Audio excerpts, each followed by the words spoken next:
Warnemuende, this tall woman. You know, it's always interesting to me how on my way to church in the morning, I see or experience something that is exactly what we're going to be discussing. And I attend 3 different churches, here where I speak, and a place in Sacramento where I speak, and then the church I go to when I'm not speaking.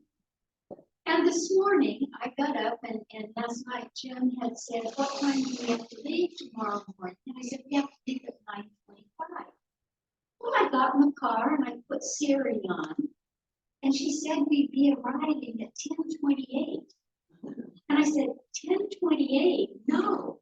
And then all of a sudden it flashed on me that when I come to Oroville, I leave at 5 after 9, not 25 after 9. So I was having great faith, first of all, that you knew I was going to be here. And I kept saying to myself, somebody has my telephone number. If they think I'm not going to make it, they'll call. And I was also having faith that even though I was driving beyond the speed limit, that it would be known that I was safe and that the police or whomever would just be fine because it was on my way to church.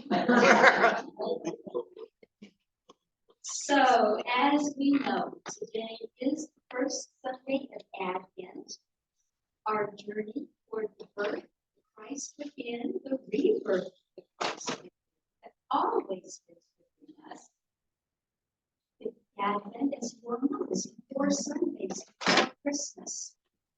And on this journey, we know not when Advent began, but that by the end of the 4th century CE, it was being celebrated. And our word Advent comes from the Latin word which means coming. And it means the preparation, the coming of the rebirth of our Christ within as we understand it in unity. Originally, it was for the coming of the Messiah. And then after that, it was being alert for the second coming.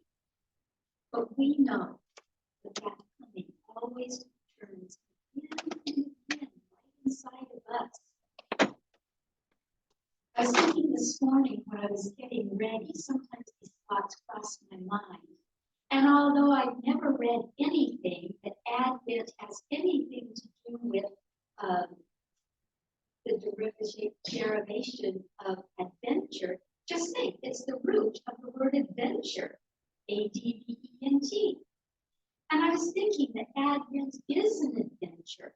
It's an adventure on a journey, the journey through faith and peace and love and joy. So this morning we are going to begin our adventure by focusing on faith. The first Sunday of Advent, this day of faith. I'm going to read a part of the Christmas story. There's a little background first. My favorite Christmas story comes from Luke. But Luke doesn't begin his part of the Christmas story that we are all accustomed to about the family going to Bethlehem. It begins really several chapters ago, 1 chapter before, where Mary is visited by the angel Gabriel. And Gabriel tells Mary, this teenage girl who is a virgin, that she will conceive and that she will bear a son, and his name will be Emmanuel. And she said, well, that's not possible. I'm a virgin, I'm a young girl. And Gabriel assured her that this was to be, that this was being prophesied, and that if she had faith, that all was well. And she said, I am the handmaiden of the Lord. I will say yes. So that's the beginning of the story. And then comes the part where Joseph learned. Joseph, who was really much older than Mary, learned that his young bride-to-be was pregnant. And he thought that what he would do is quietly divorce her so that it would cause no shame to Mary nor to himself. But an angel came to him in a dream and said, "No, this is to be. You will be the father of this young son who will be a savior to the world." And Joseph said this. Imagine what these situations come to. A teenage girl, probably no older than 13, maybe 14 years old, knowing that she was pregnant and that she was a virgin. A much older man, maybe a man who was in his 30s, who expected this young girl to be first with him.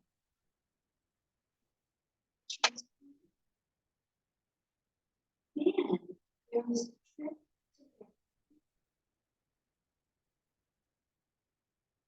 This is from Luke 2, verses 1 through 7. In those days, a decree went out from the Emperor Augustus that all the world should be registered. This was the first registration and was taken while Quirinius was governor of Syria. All went to their own towns to be registered. Joseph also went to the town of Nazareth in Galilee to Judea, to the city of David, called Bethlehem, because he was descended from the house and family of David. He went to be registered with Mary, to whom he was engaged, and who was expecting a child. While they were there, the time came for her to deliver the child, and she gave birth to her firstborn son, and wrapped him in bands of cloth, and laid him in a manger, because there was no room for him in the inn.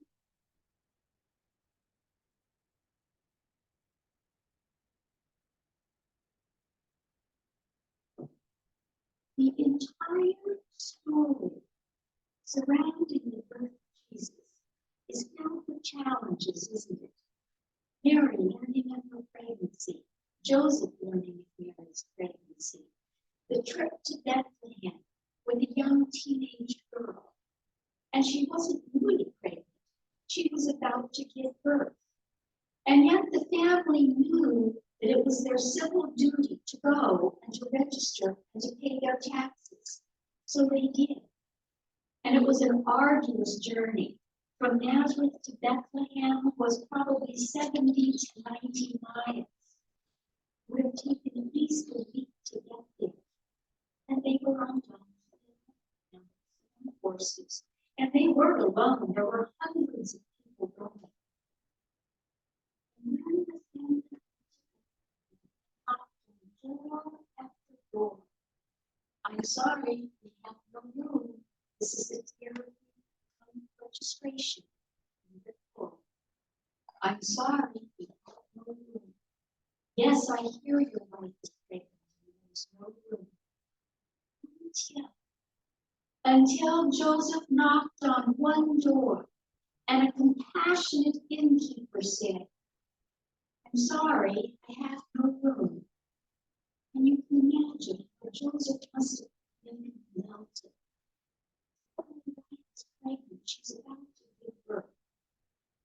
And this loving, compassionate innkeeper said, "Well, I do have a place in the stable. It's where the animals feed, but it's probably warm. You can stay there." And this was not a stable off the night picnic, but probably a little cave.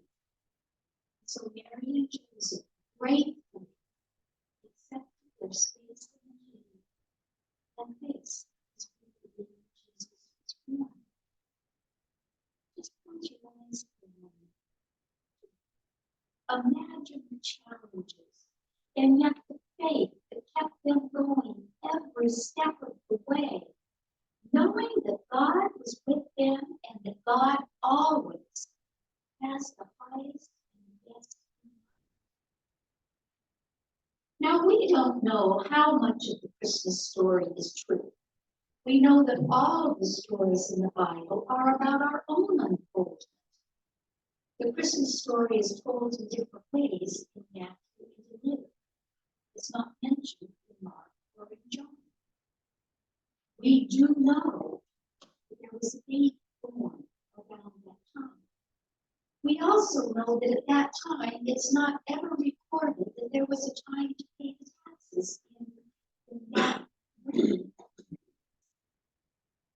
So what we know is that this story, this beautiful story that we know and we love and we tell year after year, our favorite part of Christmas is never for our own life. And it really doesn't matter how much is true or not, does it? It's beautiful, we love it, and we say, yes, I can have that faith too. I can have that faith in my life. And yet, how many times do we face challenge after challenge? We get discouraged. We feel hopeless.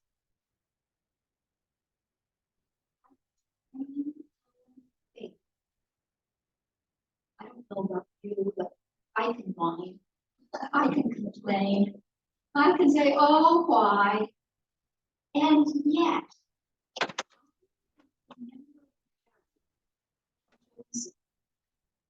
and I can know, I've traveled with teenagers. I know that Mary, as a young teen who was pregnant, must have complained. She must have said, oh, Joseph, I don't feel good. Oh, Joseph, when will we be here? But this is not a story about what happened to Mary and what she said and did. This is the story about how Luke exhibited her as a woman of faith. And her model to us is that God is all, and God is good, and God always has our highest and best in mind. It is also a reminder to us that this is the story of a journey, an adventure to the rebirth of the Christ within, just like Mary birthed Jesus. Our nature lives right in our hearts, where we rebirth in Christ, and we nurture it so it grows and becomes our God.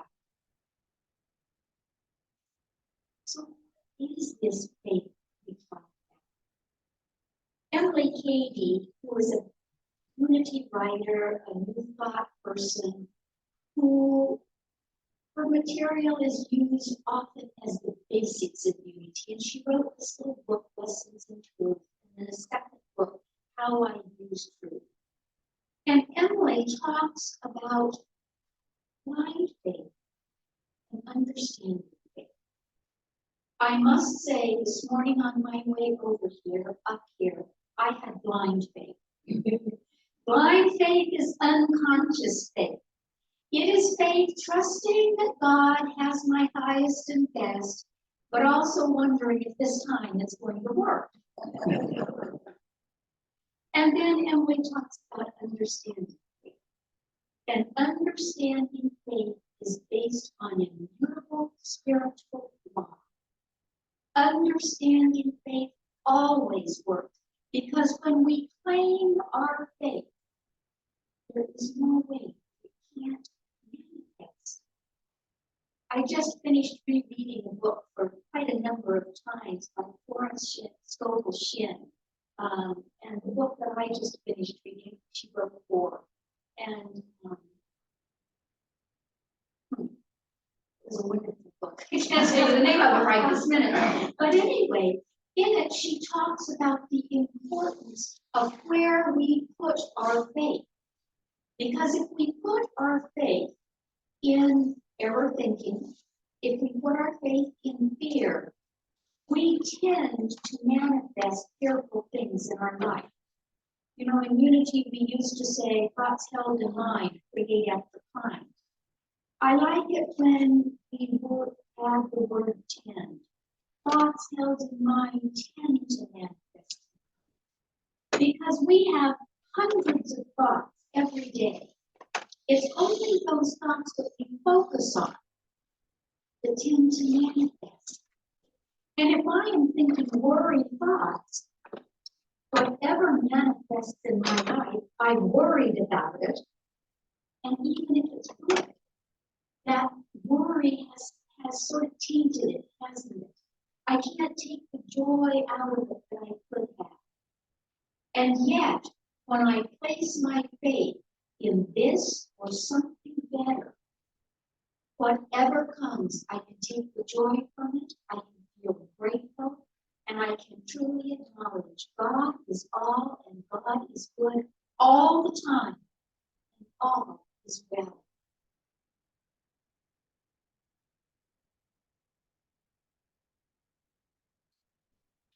In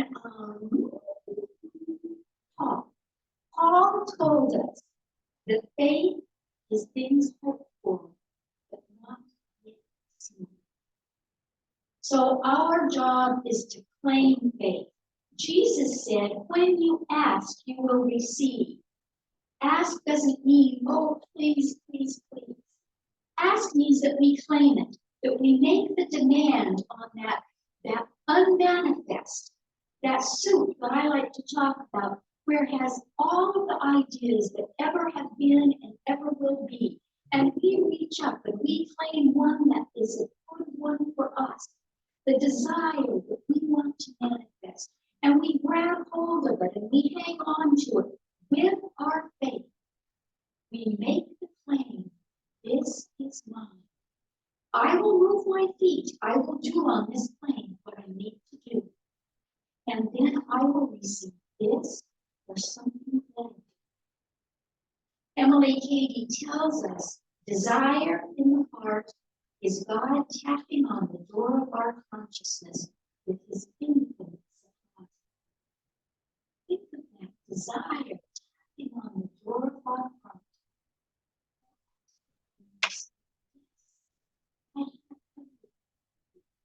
I have the highest and best. That is my only desire. So this week, as we begin to think about faith and claim faith this first week of Advent, as we begin to remember, is this my faith or is this a conscious, understanding faith? Is this a desire that I have, knowing that God is tapping on the door of my heart, saying, yes, yes, I have this for you. You do your work on this plane, but you let me have this. I'm in charge. I'm right here. Let us remember these things, and let us work on this together, knowing that as we take this part of the journey, this part of the adventure, that we will all be doing it together. I will be thinking of sitting this morning, practicing practice. And you can think of me as we rebirth the faith in the have a beautiful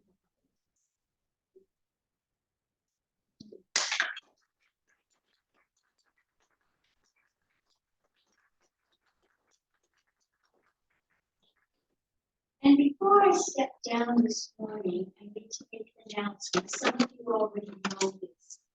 I will not be at the Oral every month from now on.